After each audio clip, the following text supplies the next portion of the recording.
Chris Hewitt, Global Head of Brand, Digital Marketing and Marketing Technology, former Canada CMO of Sun Life. Chris, thank you so much. Thank you.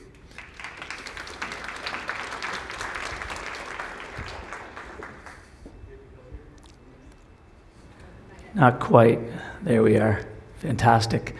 It's great to be back here. Early in my career and throughout my career, I've attended this a few times, so it's a pleasure to be back here in front and speaking to all of you today. A couple quick notes. Thinking about marketing and what we do, and we often talk about that with our loved ones and people around the cocktail parties. And I told my wife I was going to talk about digital marketing and financial services, and she said, "I don't understand." I'm like, "Well, that's what I do." And she said, "Okay, well, good luck with that today." So the other thing was, I said we were doing a keynote, and my daughter's 12. She's adopting some dad jokes, and she said, "Well, where's the keynote?" I said, "It's at the Sheraton." And she said, "Are you going to share a ton?" And I said, "Yes, okay, let's go easy with the dad jokes here." So nice to see everybody. Let's make sure my clicker's working. I want to talk to you all about moving from marketer to market maker. And want to share a little bit about what I've learned in my career, moving from sales to product to CMO to global MarTech something or whatever I do now. What I've learned, what I'm seeing is working, as we're trying to move from that marketing mindset to that market maker mindset. So I want to start with some things that I love about the intangibility of financial services, the hard work that we do. I firmly believe, and Joe's got it right, good marketing makes the company look smart. We see that all the time. Great marketing makes the client feel smart. And because we're dealing in financial services, whether that's a credit card transaction that we're thinking is going to go through, it's intangible. It's a life insurance policy that we may never see the reality of, right? It's a wealth fund that we really not sure is quite what's in it, but we know it's doing something for us. And so we have a hard job, but at every moment we get a chance to make that client, that customer, feel smarter. And I love that about financial services. I love it better than retail, where I spent some time. I love it better than talking about cookies or the taste of something. And so we have a hard job, but we have a very cool job. I do not love this, though, from a marketing perspective, right?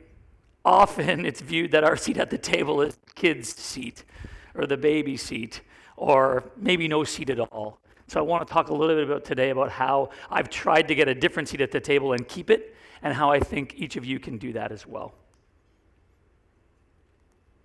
So it wouldn't be a CMO without a bit of a manifesto. So here we go. I'm tired of marketing viewed as a cost center. Tired of being brought in late, expected to clean up the mess. I'm tired of marketing saving the day when we could have shaped the way. We work in intangibles, especially in financial services. That makes our job harder, but now more valuable than ever. We see what others don't, we connect dots, we drive business impact, we are market makers, each of you. All right, okay, I mean, that sort of gets a bit of a round of applause, I would think. Okay, yeah, sure, fantastic. So I want you to be able to pull up a chair. I want to make this kind of stuff in our lives easier. We don't really know what our title is. It's growth officer, it's chief marketing officer, it's helping with experience, who knows. It also comes with some risk. We often feel that we're in a revolving door, right? In every single campaign, every single SEO result means we're moving up, moving out, or moving sideways.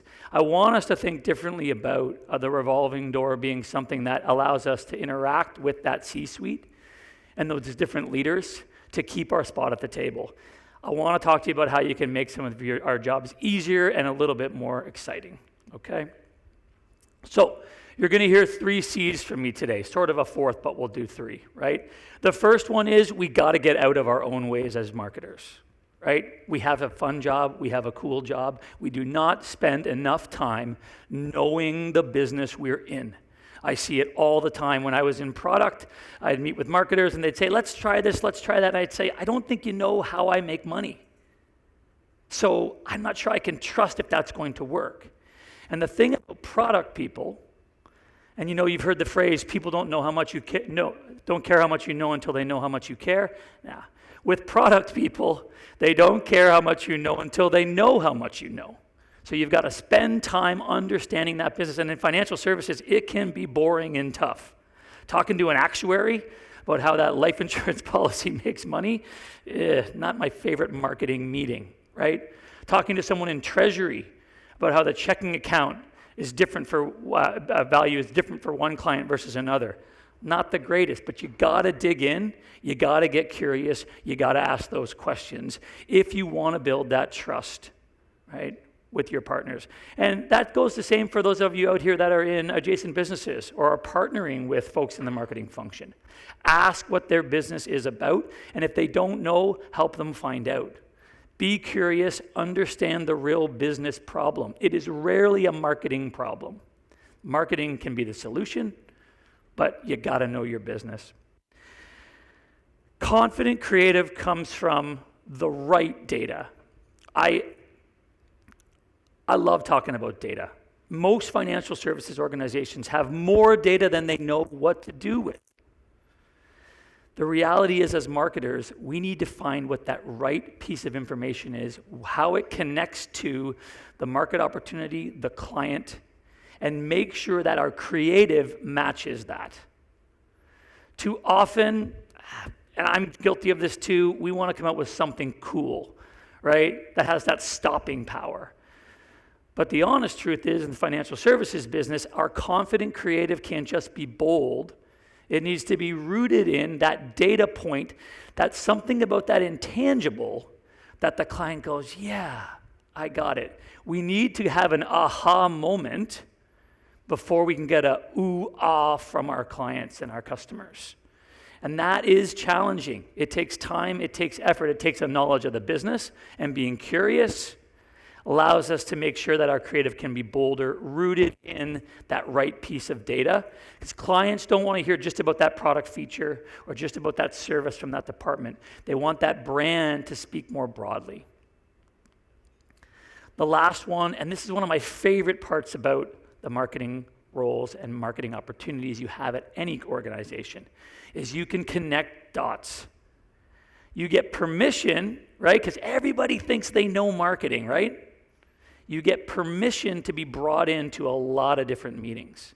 Your value and your opportunity is to take all of those dots and create something that others don't see. Connect something that the CIO wouldn't have thought of. Have a discussion with a product leader that changes the way they think about their feature or their benefit. So be that glue, connect those dots. You are already at a lot of those tables. Somebody from the tax department doesn't have that benefit. Somebody from technology doesn't have that opportunity. We have that. You've earned that right to be in those different tables. Be gathering information, be ready to connect dots. The last one, it's not one of my big 3 C's, but honestly, in our business, in financial services, we have to be presenting and thinking about calculated risks. Our business is not like retail. When you can put something up, it doesn't work, it doesn't sell, you take it down, try it again, rethink it. We do not have that quick cycle. It's about 6 months to figure something out, 6 months to see how it works in the market, 6 months for a lot of our products and services to make money. We have to make sure that we are presenting cool, fascinating, awesome opportunities that balance out the risk. That's the way that each of us are going to be able to say we're going to move to some innovation and some different thinking rooted in a proven risk that's calculated and is now working, and we can go forward. Smart risks lead to the innovation we as marketers need to get and keep our seat at the table, okay? So let's talk a little bit about some use cases. It's one thing to say, yeah, sure, Chris, those are the 3 C's, but what else? Well, here's some things that I've learned.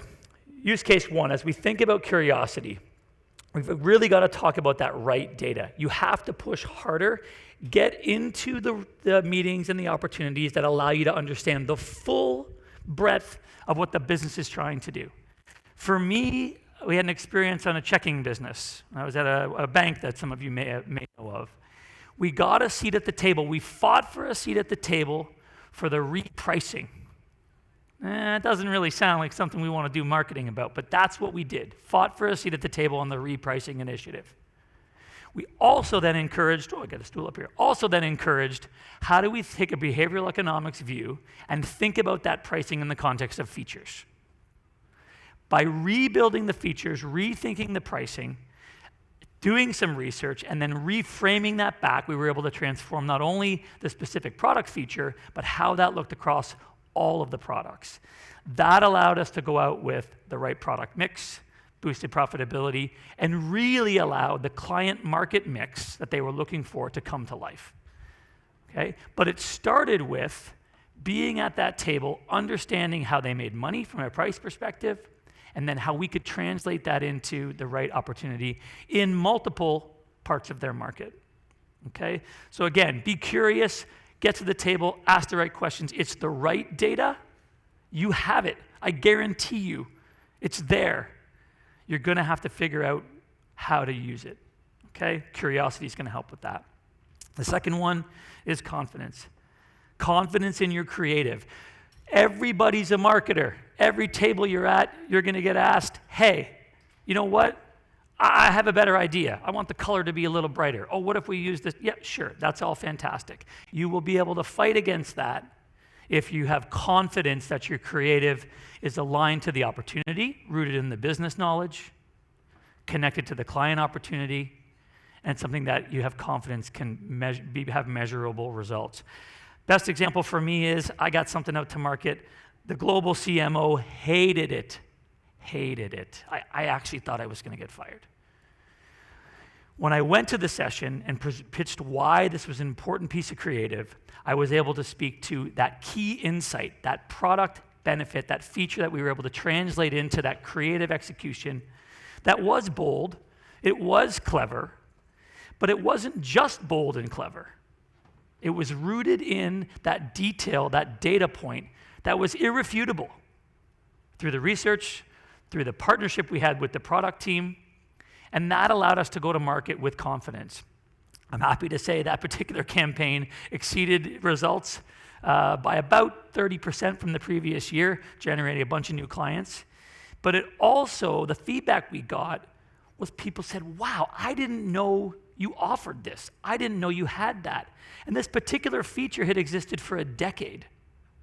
We just hadn't unlocked it in the right way, using the right insight and then the right creative. So you got to have both. We're talking in intangibles, right? We want to make the client feel smarter, right? We've got to make sure that it is connected to that real opportunity within the client mix, rooted in making people go, aha. Then they get to the ooh-ah, and then they're going to make that sale, okay? This last one for me is something I'm super passionate about. I've tried to move across multiple different roles, and it's because I've been able to try to sit at some different tables and say, man, I really like what they're doing over there. That might make me a better marketer. How can I spend time there? So whether it's being in product, whether it's been in distribution, whether it's as a CMO or now sitting in sort of a global MarTech role, connecting the dots is where we can add a ton of value, where each of you can add a ton of value as market thinkers and ultimately market makers. For me, the digital marketing landscape and the digital marketing efforts now have to really be rooted in an end-to-end view. And to my earlier point, you're sitting around the table at tables others don't get a chance to sit around. Here's an example of where we sat around a table with distribution. Actually, it was with a few advisors. I went out, had a coffee, said, what's going on? We heard about a breakdown in their sales pipeline. We took that back, met with partners in digital, met with the partners in technology, thought through a better journey. We then said, like, is this going to work? It's great to have a fantastic journey. We took that back. We tried it with advisors, right? We did some beta testing, made sure the process was improved, not just the pipeline management. Then we added in a marketing view, added in some retargeting, and not only do we have the advisors on board, product leaders on board, technology on board, but we're saving time, saving money, driving profitable growth. So it's music to my ears when someone says to someone in the marketing team, oh, I didn't know you knew about that. Oh, how did you come up with that? And we can talk to them about end-to-end thinking. You're already at those tables. Take your notes, connect the dots, show that end-to-end opportunity. Okay? So those are the 3 C's in action. They take a bit of work. You're positioned to do them. Let's talk a little bit more about the playbook pieces that you might want to have in mind. Client tech and capabilities. So There's a whole stream I think I heard today that's already on this topic. So you're going to be more curious. You have to be. You got to know your business. Fight the idea that you're creative and you're a marketing person and dig in, know that business, spend the time, right? Get out the marketing calculator or use your engineering background or whatever it's got that brought you here. Go in, be curious. You've also got to make sure that confident creative is rooted in the business. And last, we need to make sure that you're connecting dots. But we often get brought in now from a technology perspective. Well, how in digital marketing do we go faster, better, smarter? I'm here to tell you that the new shiny tool, if it's being added into a pool of existing already shiny tools, not going to help you. It's not going to make you seem like you know the business and how you're going to drive bottom line results. We need to increase the use of the tools you have, right? Teach folks to fish. Get your team to be smarter, better operators in the tools that you've got. And then move to fewer of the right tools. When you talk about usage, when you talk about fewer but deeper application, you will get noticed. You will get brought into different meetings. That's what folks want to hear about when it comes to client CX MarTech. Okay? So find out who's using it, find out why they're not using it, decide if you need it, and then reduce. And that doesn't mean you shouldn't talk to folks in the lobby out there, because the next best thing might be out there. But until you know what you're using, until you know what your team's using, until you know if there's something that you already have it or don't have it, you can't have that conversation with your CFO, your CMO, your leader, your partner. Okay? So less is more. AI, got to talk about AI. All right, okay, so all the different ways we can use it. My view is we want more time to be creative. We want more time to be strategic. We want more time to be curious, do confident creative, and connect those dots. Automation and iteration, right? It's okay to say we want to use this so our team can do less of that and more of this. When you talk automation, technology leaders, process leaders, compliance leaders listen differently. They see value. They don't hear, we want to make sure that the person has 5 fingers instead of 6 fingers. That's not an important problem to them. They're like, that's a creative issue. And we may want to work through that, and it's exciting for us. What they want to hear is, we can do more with less, and we can do it smarter and safer. Iteration is the other piece. Take your two-person creative team and make it look like there's 40. Take your 20-person team internally, move iteration to a smaller group, let them think through it, and create some different roles within your internal team that's going to be more about data and activation. Okay? So let iteration guide the way that you're using AI. Translate marketing value to the C-suite. We want a seat at the table, right? We want a better seat at the table. Here's some things I've learned. It's one thing to say translate, but you got to know why these folks are in the chairs, what moves them. For me as a CMO, and I think any of you out there that are CMOs, you want to leave a lasting legacy. You want to feel like you've made that impact. You want it to be unique. You want someone to say, I saw that, and this is how it made me feel, and you want them to talk about it at a cocktail party. So what can you do in your role to help facilitate that unique legacy? It probably is going to come from confident creative, right? That's impacting over and over and over again. The CFO wants to know automation. They want to know iteration. They want to know that financially you're going to give them some sustained impact and value. So the conversation isn't, oh yeah, you know what? We were able to do this and drive this many sales. It was, and next time, that's going to cost us half as much. And the time after that, it's going to cost us even less. Okay? That's the sustained impact a CFO is looking for. They want to know how marketing is driving that sustained cost reduction.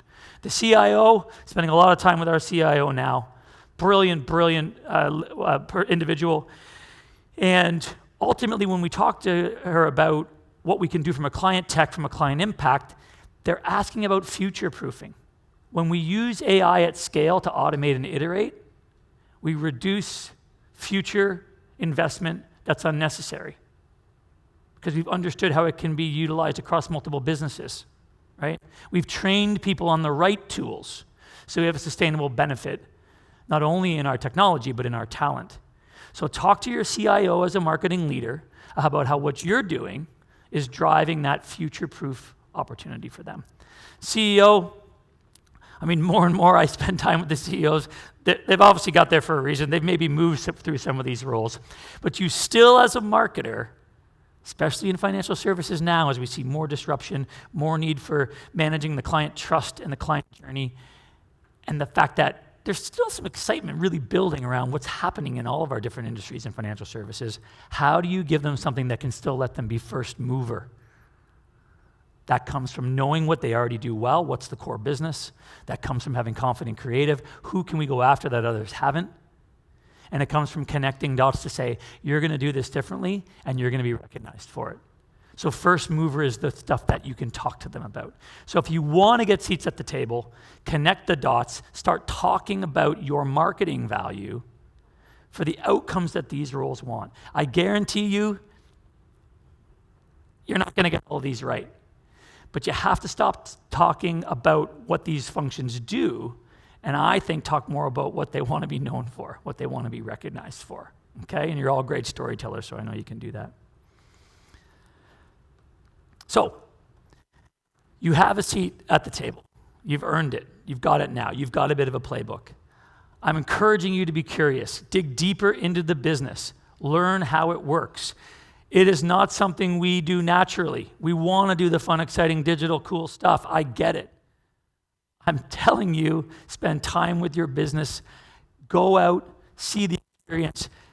Get hands-on, personal journey experience. Talk to someone in distribution. Talk to someone in the product team, right? It might be uncomfortable. Do it. When you do that, they'll feel trust. You'll be able to move forward. Confident. You've got the skills. You've got to make sure that those are getting translated into the right creative. And as much as we want it to be clever and bold and we want it to be a showstopper, the truth is in our industry, we need it to be a sustainable showstopper. So we need to be thinking about that. Take the right risks in your creative and, continue to have a little fun with it. The last one is connect the dots. Bring that understanding of risk, cost, client, capabilities, and be viewed as an operator, right? A business operator who happens to be a fantastic marketer. Here's my view on how you can shape the way, right? So we're here to get you excited about the business we're in, right? But also, I love seeing folks move through a marketing career that has them at different seats in the table, has them getting asked to do different jobs, different opportunities. That's the opportunity that we all have. You're great storytellers, you're great strategists. You know what's happening digitally, you know what the client need is. But it is, right? It's a bit of a battle to get our seat at the table. So here's how we shape the way. Ask more questions. Don't let someone say, so-and-so's here from marketing. No, so-and-so's here, they're in the business, and they're going to ask business questions. Start with business questions every single time. Don't get pigeonholed into a marketing discussion. Don't get sidelined. Cultivate allies. The more unique, the better. Go talk to an architect. Go talk to somebody in privacy around best data use. The better you can come to the table as a marketer saying, hey, these are the folks that I've talked to, and this is a great idea, or this is how it can impact the client. That's going to get you noticed. That's going to keep you at the table. So go out, introduce yourself, find out what they do, figure out how that can connect back. And the last one, and this is hard for us, and maybe it's the biggest message of the day, please fix a boring problem. The best way to be viewed as a business leader who understands the business and is thinking about how to grow that business is to fix a problem that's not glamorous, that's not sexy, even though we do love to do that. In financial services, this is the way to get seen and recognized differently as a business operator who's having a client impact, right? And maybe making a little more fun along the way. Fix it with flair, scale it. They will see your skills in action, and they will say, great, you got a bit of permission to do a little more fun in marketing. Here's a few more $1 million or a few $100,000 or even $2 more to push through some of that digital lead gen thinking. Because now we recognize that you know the business, you're thinking outside of the box from a marketing perspective, and you're thinking about how to be a market maker. So with that in mind, wanted to get you excited about the business that you're in, the business we're in. I really, really have a chip on my shoulder that marketers are only seen as marketers when we have so much more to offer. So I'm encouraging each of you to grow your career, to grow your client base, to think of yourselves as market makers. And we can start that today as you're going through your next 2 days of learning. So with that, thank you for your time. Let's get to work.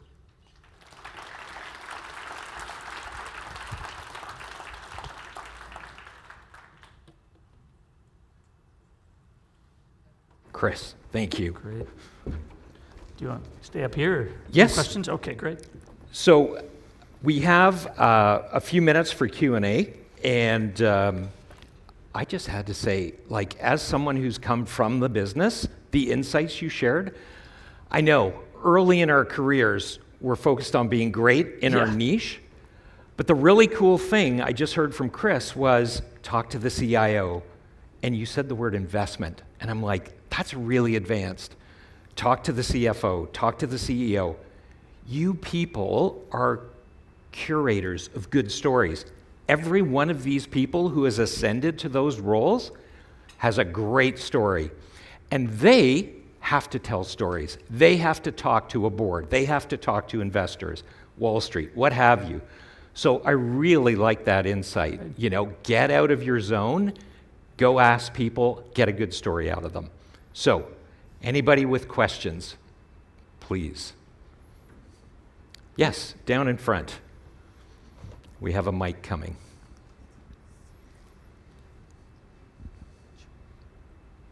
Good morning. Can I ask you first who you are, where you're from, so everybody can hear? Absolutely. I'm Mandy McPhee, and I'm a fractional chief marketing officer with my own consultancy firm overall. It's really interesting what you've been, talking about overall. I have a question with respect to proving your business case and ensuring that marketing is not seen as an expense, but as a profit overall. How are you measuring measuring marketing to the business directly, and what KPIs are you measuring to overall? Yeah, great question. I think the first thing I've learned is the marketing measurement doesn't really matter to the businesses. Meaning, we can talk about lead gen stats, or we can talk about awareness stats or brand stats, all these things that are intangible. Ultimately, if it doesn't map directly back to the business result they need, that closed sale, right? That additional product, it just doesn't feel like you get them. And so I would encourage, so while we're tracking all the standard stuff, I would encourage you, whether you're a fractional CMO or whether you're in a marketing function, to say, what's the metric this year that this marketing initiative will track to? And if they can't answer that, don't do it. Because what will happen is someone will say, well, we thought it was going to do this, or 3 months later, the stats, the numbers didn't come in right. Well, what were you trying to measure? Well, we agreed we were going to do this KPI and that KPI.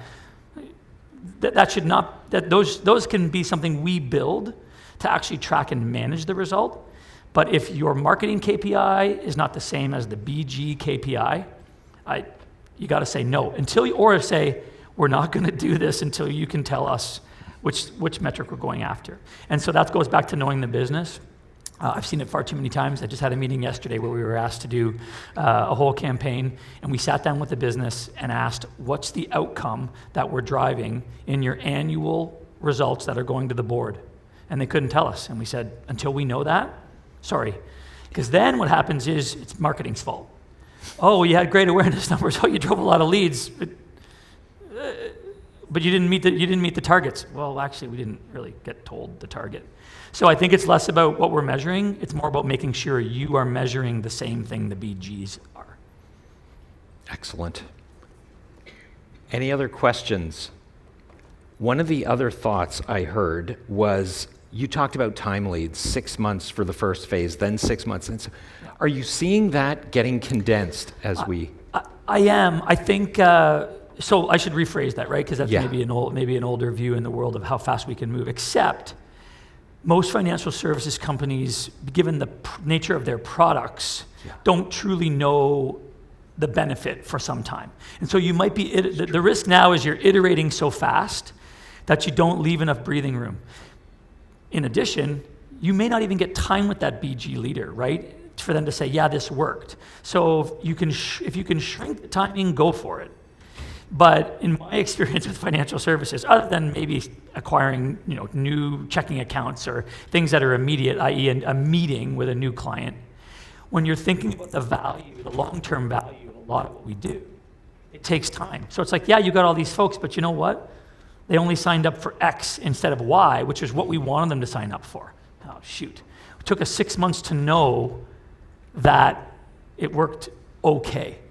And so it's less about not iterating that fast, which I think you should do. It's more about making sure you have the longest view that you need to be able to go back to that business and say, we got deposits of $200,000 from this group. Well, how did it take so long? Well, we waited to RRSP season. Oh, shoot. Okay, that's why it was 6 months longer, right? Because we can attract them, we can encourage them, but they won't actually make that sale for a little while longer. So it's really more about making sure you understand that timeline, specifically in our business. Thank you. Yeah. Great answer. And I'm sort of scanning against the lights, so if anybody's got a hand up, can you please just maybe wave it around? Okay. Well, I think that will wrap our session. Thank you so much. Fantastic. Chris, can we have a round of applause, Thanks, please? everybody. Well done. Thank you.